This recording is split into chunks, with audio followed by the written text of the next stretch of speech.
السلام عليكم وأهلا وسهلا فيكم من جديد بواي اس تي بلانيت وحلقة جديدة من مسلسل أنا وجارتي. اشتقنا لكم، انتم ما اشتقتوا لنا؟ هي المرة اللي اسمها ام احمد ضحكت علينا وقالت انها شرطية وهي مو شرطية. ما راح اتركها. مسكناكي. اتركوني. مرحبا، بدنا سندويشة شاورما لأم أحمد، يعني كتر لتوم. تكرم عيونا. تلفونها خارج الخدمة وقلبي عم بغلي مثل النار، أكيد صاير معها شي، الله يستر. بس بدي افهم شلون عرفتوا مكاننا؟ شوف شو صار بالصبح وبتعرف. والله طيب الأكل يا أم عبدو، بس لو زودت شوية بخار وشوية ملح كان طلع أطيب. إيش قصدك يعني؟ من الصبح وأنا واقفة عم بطبخ وتعبت فيه وبالآخر ما عجبك؟ خلص يا جماعة، الأكل بيشهي، كل وحدة إلى طريقتها بالطبخ. ايش حكيت؟ الطبخة ناقصة ملح وبهار وبالله ما طعمه، هالشي ما له علاقة بطريقة الطبخ، إلا علاقة بشطارة اللي عم بيطبخ. اسمعوا مين عم بحكي؟ أم أحمد اللي إذا قالت بيضتين تحرقون. نسيتي حلويات العيد اللي طلعوا حجار وقال لك أبو أحمد لا عاد تسوي حلو بالبيت؟ لا يا أم عبدو، أنا ما بعرف أقلي بيضتين، بعدين رجعت لك وشي بالماضي. دايما أنا سمعتوا بدي أمشي، عندي شغل. طولوا بالكن، ايش بكون مي محرزة؟ ايش بك ام احمد؟ عادي كملي اكلك، اكيد ام عبده ما قصدها، عم تمزح معك. لا ما عم بمزح معها، انا حكيت الحقيقة. الحقيقة قلتيلي انا رايحة سلام. ايه روحي الله معك. انت اللي شفت الفيديو ما اشتركت، اذا ما اشتركت راح تطلع لك الشرطية ام احمد بمنامك، وبتيجي ام عبده وفريق المهام الخاصة بيقبضوا عليك. اشتركوا واعملوا لايك. احسايكم بقى هيك يا ام احمد، هلا صار اكلي ما يعجبك وبتحكي اني ما بعرف اطبخ؟ بس والله لك فقدة ما صبحت عليها اليوم وسمعت صوتها.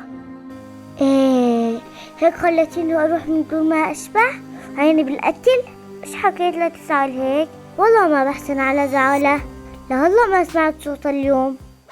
اخر شي كنت بتوقعه ام احمد وام عبده يتقاتلوا، ما بيحسنوا بدون بعض. خير بابا، الصاير برجع بعضك. خالتك ام عبده وخالتك ام احمد زعلانين من بعض وبتقطعين. انتي ايش عملتي؟ ما عملت شي، ايش بدي اعمل؟ عازمين على قهوة فرحين مع بعض. والله جبتيه يا زين.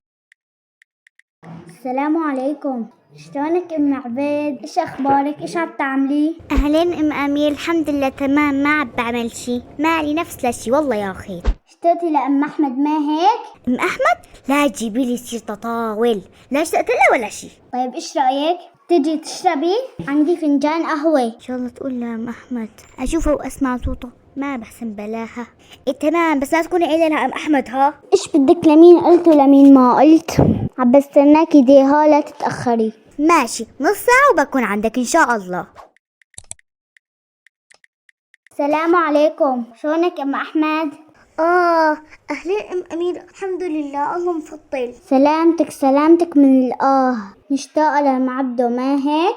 ام عبده لا تجيبي لي سيرتها، ما مشتاقه لحدا. طيب حطيت القهوه على النار وعم بستناكي عشان تجي نشربها سوا. ماشي، شوي بكون عندك ان شاء الله. ان شاء الله تقول لأم عبده اشوفها واسمع صوتها، حتى لو ما صارحتني تكفيني بس شوفتها. السلام عليكم، شلونك ام امير؟ ايش اخبارك؟ وعليكم السلام، اهلين ام عبيد. وعليكم السلام. جاراتي حبيباتي، تعرفوا حديث رسول الله صلى الله عليه وسلم؟ لا يحل للمسلم ان يهجر اخاه فوق 3 ليال يلتقيان فيعرض هذا ويعرض هذا وخيرهما الذي يبدأ السلام. صدق رسول الله. يلا خصموا لنا اياها بقى، بوصولي بعض وحلوان الصلحة من ديات ام احمد. ايه انا اللي بخصمه، واهلا حلوان لعيونك الك لاختي وحبيبتي ام عبيد اللي ما بحسن بلاها. الله بيعلم شلون عدت علي ليلة امبارحة. ام احمد ما بحسن ما اسمع صوتك كل يوم، تعي هاتي بوسة والله لا يبارك بالزعل.